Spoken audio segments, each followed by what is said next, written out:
प्रिय विद्यार्थियों, नमस्कार। स्वागत है आपका आपके अपने शैक्षिक चैनल ज्ञान दर्पण में। ज्ञान दर्पण चैनल के माध्यम से यहाँ पर हम लोग शैक्षिक बातचीत करेंगे और शैक्षिक बातचीत के अंतर्गत हम लोग हिंदी व्याकरण की बातें करेंगे, हिंदी व्याकरण को सीखेंगे। हिंदी व्याकरण हमारे शैक्षिक जीवन का एक अभिन्न अंग है, जिससे हम लोग काफ़ी हद तक वंचित रह जाते हैं। क्योंकि मैं महसूस करता हूँ कि जब मैं विद्यार्थी था, मेरा विद्यालय जीवन था, तो मेरे गुरुजनबिंद इन सारी चीज़ों के बारे में हमें नहीं बता पाए थे। अब क्यों नहीं बता पाए, इसके बारे में मैं ज़्यादा बात नहीं करूँगा, लेकिन इतना ज़रूर कहूँगा कि इन सारी चीज़ों की जो जानकारी हमें मिलनी चाहिए वो नहीं मिल पाई।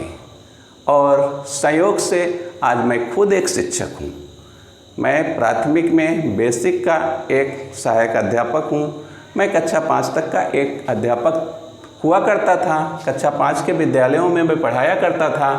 तब मैं महसूस करता था कि इन सारी चीज़ों के बारे में बच्चों को नहीं बता पा रहा हूँ। कोई बात नहीं है, आगे की बड़ी कक्षाओं में 6 में 7 में 8 में बच्चे इन सारी चीज़ों को सीख जाएंगे। वहाँ के अध्यापक जो हमसे छोटा हुआ है उसको उन लोग सिखा देंगे। लेकिन आज मेरा ट्रांसफ़र एक कंपोजिट स्कूल में हो गया है। अब मैं खुद कक्षा 1 से 8 तक का एक शिक्षक हो गया हूँ और मैं देख पा रहा हूँ कि यहाँ पर भी हम लोग बच्चों को ये सारी चीज़ें नहीं सिखा पा रहे हैं।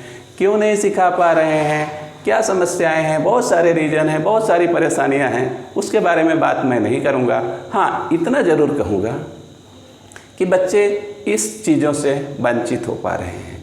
बच्चे इन सारी जानकारियों से वंचित ना हो पाएँ, इसके लिए हमने इस ज्ञान दर्पण चैनल का सृजन किया है कि बच्चे यहाँ से जुड़ करके ये सारी तमाम जानकारियाँ प्राप्त करें, ताकि आने वाले समय में वो किसी प्रकार की समस्या का सामना न करें।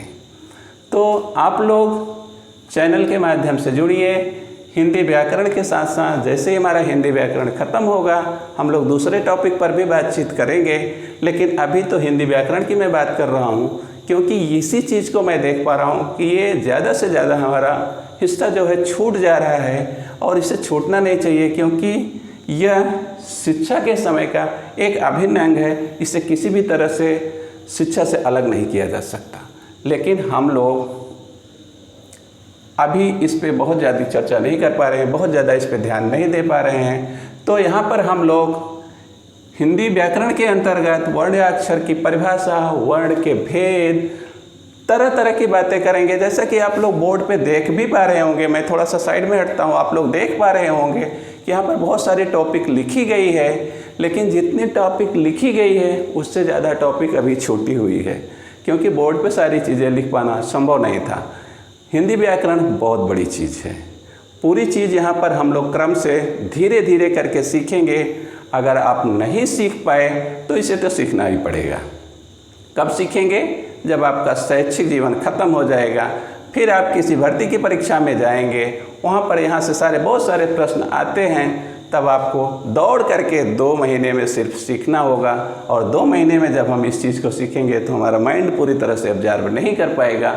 और अभी समय अगर इसे हम लोग सीखते हैं तो धीरे धीरे करके सीखेंगे और अच्छी तरह से इसे सीख पाएंगे।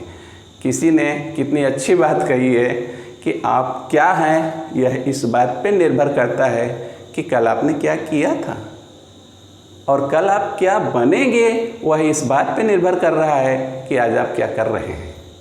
अगर कल कुछ बनने के लिए आज हमें कुछ करना होगा, और सचमुच में आज अगर मैं कुछ हूँ तो इसी बात पे निर्भर करता है कल हमने क्या किया था। जो किया था वही आज हूँ, और जो आज कर रहा हूँ वही कल बनूँगा।